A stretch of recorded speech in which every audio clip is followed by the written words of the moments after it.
পশ্চিমবঙ্গের রাজনৈতিক পরিসরে এখন পরিবর্তনের বার্তা স্পষ্ট শোনা যাচ্ছে। গ্রাম বাংলা থেকে শহরের অলিগলি সর্বত্রই মানুষের একটাই দাবি, পশ্চিমবঙ্গের পরিবর্তন।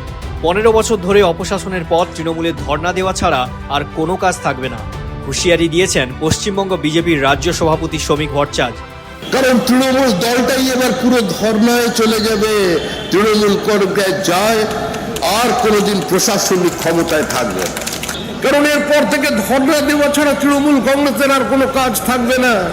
সেই বিশ্বাসের উপর ভর করেই এগিয়ে চলেছে বিজেপির পরিবর্তন যাত্রা।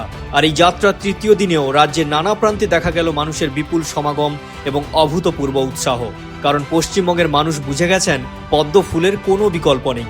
রাজ্যবাসীকে পরিবর্তনের সংকল্প নিতে আহ্বান করেছেন বিরোধী দলনেতা শুভেন্দু অধিকারী। বর্ডার যদি সিল করতে হয়, বাংলাদেশি মুসলিম অনুপ্রবেশকারী রোহিঙ্গা মুক্ত করতে হয়, জামাতের হাত থেকে বাঁচাতে হয়, মৌলবাদ জঙ্গিবাদের হাত থেকে যদি পশ্চিমবঙ্গকে বাঁচাতে হয়, ল্যান্ড জিহাদের হাত থেকে, রেশন জিহাদের হাত থেকে যদি এই বাংলাকে বাঁচাতে হয়, পদ্ম ফুলের কোনো বিকল্প নেই। শীতলকুচি, করণদিঘি, জঙ্গিপুর, হিঙ্গলগঞ্জ, গোসাবা, শ্যামপুর, ঝাড়গ্রাম, শিল্পাঞ্চল, আসানসোল দক্ষিণ, সাঁইথিয়ার মানুষ পরিবর্তন যাত্রায় যোগ দিয়েছেন।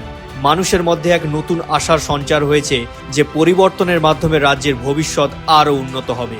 সবাই মনে করেছেন উন্নয়ন ও নতুন কর্মসংস্থানের সুযোগ তৈরি করতে হলে প্রয়োজন এই পরিস্থিতির পরিবর্তনের।